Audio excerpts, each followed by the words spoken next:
Good morning my dear friends and students. कैसे आप लोग। उम्मीद है कि आप लोगों की अच्छी स्टडी चल रही होगी और आप पिछली सारी कक्षाएं देख चुके होंगे और मित्रों इसका नोट्स भी बनाए होंगे। और मुझे ये भी उम्मीद है कि आपको ये हिस्ट्री का सीरीज़ पसंद आ रहा होगा और समझ में आ रहा होगा, परीक्षा उपयोगी भी लग रहा होगा।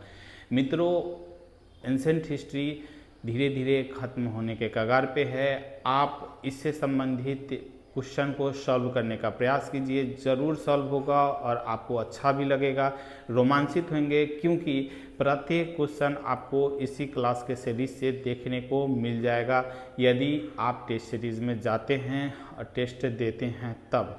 मित्रों, आप देखेंगे घटना चक्र या किसी भी एग्ज़ाम के PYQ को, जहां एंसेंट हिस्ट्री का क्वेश्चन है, तो मूलतः 90% क्वेश्चन यहाँ से आ जाएगा। 10% क्वेश्चन कहीं से भी हिस्ट्री में हो सकता है, इसका न तो गारंटी है न ही अनुमान होता है। चलो मित्रों, आज हम लोग बात करते हैं दक्षिण भारत के इतिहास में। हम लोग संगम युग के बाद विभिन्न संगम वंश का, जो उस वंश के लिए महत्वपूर्ण है, यानी संगम वंश के लिए महत्वपूर्ण वंश की बात करेंगे, संगम युग के लिए महत्वपूर्ण वंश की बात करेंगे, जिसमें हम लोग 3 वंश की बात करेंगे। कौन कौन मित्रों? तो हम लोग बात करेंगे किसका? चोल वंश का। चूँकि चोल वंश हम लोग बाद में भी देखेंगे, दक्षिण भारत के भी मुख्य वंश में चोल वंश की बात करेंगे, जहां उसका फैक्ट बदलता हुआ दिखेगा, क्योंकि ये प्राचीन इतिहास से संबंधित है। और उसके बाद में देखेंगे कि उसका राजधानी, संस्थापक के नाम भी उसके बदल जाते हैं। फिर हम लोग देखेंगे चेर वंश, फिर हम लोग देखेंगे पांड्य वंश। ठीक है मित्रों, इसके बाद हम लोग पढ़ेंगे दक्षिण भारत के विभिन्न वंश।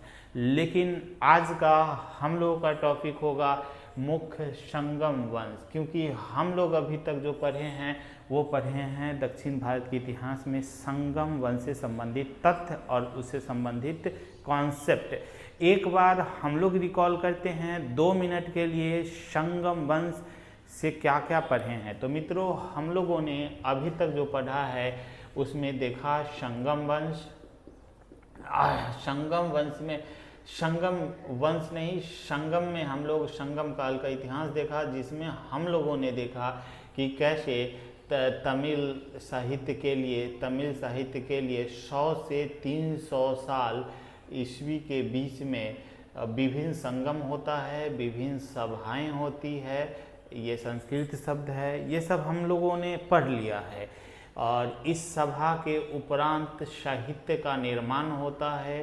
साहित्य कैसे? तमिल साहित्य का, दक्षिण भारत के साहित्य का निर्माण होता है, जिसके लिए हम लोग देखते हैं कि जो सभा है वो 3 जगह होता है। हम लोग देखते हैं कैसे मदुरई में, फिर उत्तरी मदुरई में होता है, और इसके अध्यक्ष देखते हैं हम लोग कैसे अगस्त वगैरह होते हैं। फिर हम लोग इसके बाद बात करते हैं कि इसमें मुख्य रूप से कौन कौन से साहित्य का निर्माण हुआ। ठीक है, हम लोग 4 साहित्य की बात किए थे, जिसके बारे में बताए थे कि ये बहुत परीक्षा उपयोगी है। अगर ये सारा चीज़ आपको जानना है तो पिछली क्लास को आप अवश्य देखिए। इसके बाद हम लोग बात करेंगे मुख्य वंश। किस मुख्य वंश की?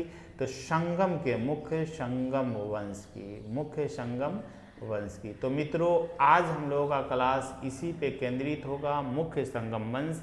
और वंश तो हजारों थे इसमें और कई 100 साल पहले से आ रहे थे, लेकिन जो परीक्षा में आता है उस मुख्य संगम वंश में हम लोग सबसे पहले देखेंगे चोल वंश, फिर हम लोग देखेंगे चेर वंश, फिर हम लोग देखेंगे पांड्य वंश। और देखेंगे कि कैसे पांड्य वंश में ही, दक्षिण भारत में ही जो आज का सनातन धर्म है उसमें जो आर्यकरण है, कैसे पांड्य लोग आर्यकरण दक्षिण भारत में भी कर देते हैं। तो सबसे पहले हम लोग आते हैं संगम वंश के मुख्य वंश चोल वंश में, जो सबसे महत्वपूर्ण है संगम के लिए। ठीक है मित्रों, हम लोग यहाँ देखेंगे चोल वंश।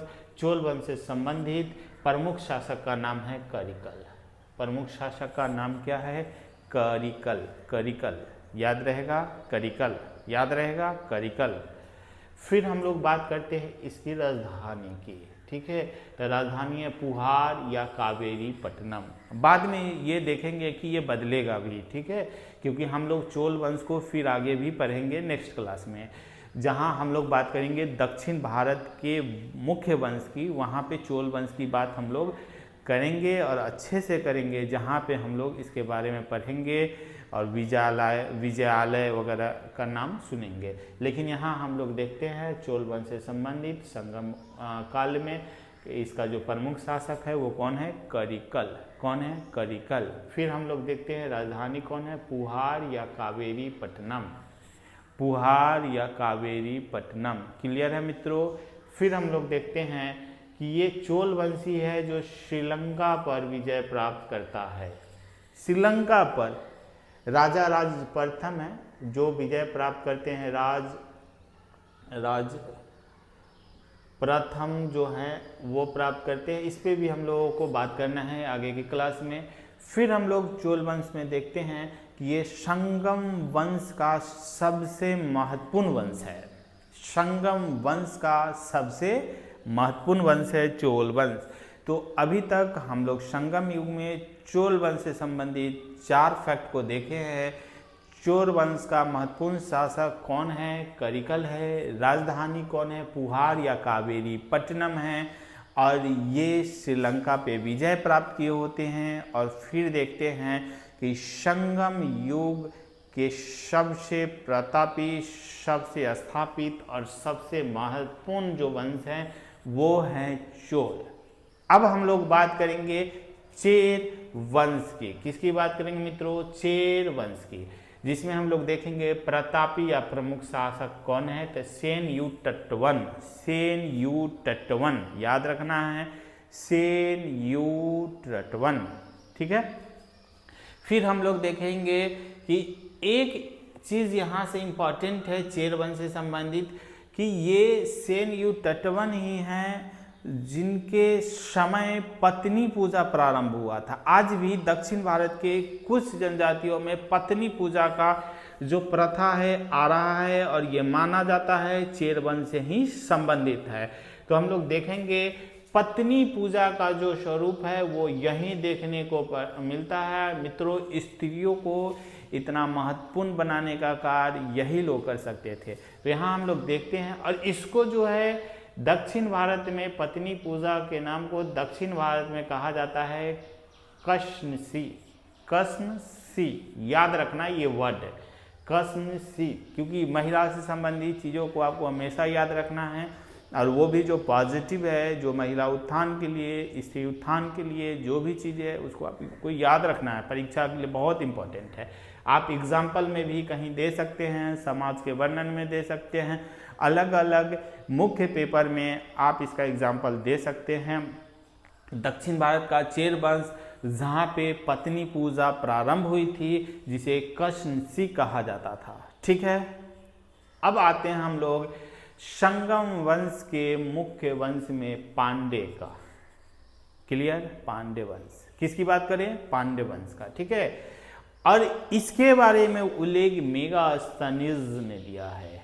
यही इंडिका वाला मेगास्थनीज आपको याद होगा, मौर्य से संबंधित इतिहास है यहाँ पे। तो पांडे ने प्रथम उल्लेख मेगास्थनीज द्वारा मिलता है। और शासन संभवतः स्त्रियों द्वारा चलाई जाती थी, शासित होती थी, समझ रहे हैं। यानी पांड्यों का जो शासन है वो स्त्री के द्वारा चलाई जाती थी। क्लियर, ये भी याद रखना है, संभवतः स्त्री द्वारा शासित था, शासन चलाई जाती थी। तीसरा फैक्ट है पांड राजा नेडियोन ने समुद्र पूजा की थी। आपने देखे होंगे रामायण और महाभारत में कि कैसे राम जी समुद्र का पूजा करते हैं, उनको मनाते हैं अपना रास्ता प्राप्त करने के लिए। लेकिन आप दक्षिण भारत के पांड्य की जब आप कहानी पढ़ेंगे, जब इतिहास देखेंगे, तो आपको पता चलेगा कि यहाँ पे एक राजा थे नेडियोन।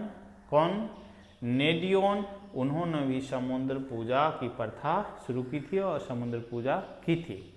अब हम लोग बात करते हैं दक्षिण भारत का आर्यकरण भी अगस्त ऋषि के द्वारा पांड्यों के समय में ही किया गया था। ठीक है, दक्षिण भारत का जो आर्यकरण है अगस्त ऋषि के द्वारा पांड्य के राज में ही किया गया था, पांड्य वंश के समय ही किया गया था, याद रखना मित्रों। और एक और चीज जो कई एग्जाम में आ चुका है, आने की संभावना है, तमिल के मुख्य देवता मुरुगन और सुब्रमण्यम थे। मुरुगन याद रखिएगा, मुरुगन और सुब्रमण्यम, मुरुगन और सुब्रमण्यम, मुरुगन और सुब्रमण्यम। मित्रों, जब आप दक्षिण भारत के किसी व्यक्ति से मिलेंगे तो बहुत लोगों के नाम में टाइटल होता है सुब्रमण्यम। ये उनके देवता का नाम है, इसलिए शुभ माना जाता है। इसलिए जैसे हम लोग राम लगाते हैं, भरत लगाते हैं, ठीक है, कृष्ण लगाते हैं, ये सब भगवान के नाम पे है। वहाँ के देवता मुरुगन या सुब्रमण्यम को माना जाता है। ठीक है मित्रों, तो इस तरह से आज के क्लास में हम लोगों ने देखा संगम युग से संबंधित मुख्य वंश, जिसमें हम लोगों ने 3 वंश को देखा, चोल वंश, चेर वंश और पांड्य वंश। चोल वंश, चेर वंश और पांड्य वंश। हम लोगों ने चोल वंश, चेर वंश और पांड्य वंश से संबंधित प्रतापी राजा या मुख्य राजा की बात किए, फिर इससे संबंधित कुछ राजधानियां और उससे संबंधित कुछ ऐसे फैक्ट जो परीक्षा में आता है और हमेशा हमको देखने को मिलता है। तो मित्रों, अभी तक हम लोग ये बात किए हैं। अब हम लोग दक्षिण भारत के इतिहास की बात नेक्स्ट क्लास में करेंगे, क्योंकि अब हम लोगों को पढ़ना है दक्षिण भारत के प्रमुख वंश। जैसे हम लोगों ने पढ़ा था प्राचीन इतिहास में हर्यक वंश, शिशुनाग वंश, वैसे ही दक्षिण भारत में जो प्रमुख वंश है हम लोग मोटा मोटी उसको इसलिए पढ़ेंगे क्योंकि परीक्षा में सीधे सीधे वहाँ से क्वेश्चन रहता है और बहुत आसान आंसर होता है, लेकिन हमको आपको नहीं पता होता, इसलिए उसको छोड़ देते हैं। तो संभवतः अगर आप इस क्लास के सीरीज को देख लिए तो कम से कम एंशिएंट हिस्ट्री के इन सारे टॉपिक से जो भी क्वेश्चन आएगा आप उसको आसानी पूर्वक सॉल्व कर पाएंगे। तो मित्रों, बने रहिए मेरे साथ। अगले सीरीज में भी उम्मीद है कि आप अगले सीरीज का इंतजार कर रहे होंगे और प्रत्येक क्लास पिछले वाले का अध्ययन कर चुके होंगे। आपके पास एक अच्छा नोट्स बन रहा होगा और आप उसका रिवीजन भी कर रहे होंगे। तब तक के लिए मित्रों, बाय, धन्यवाद।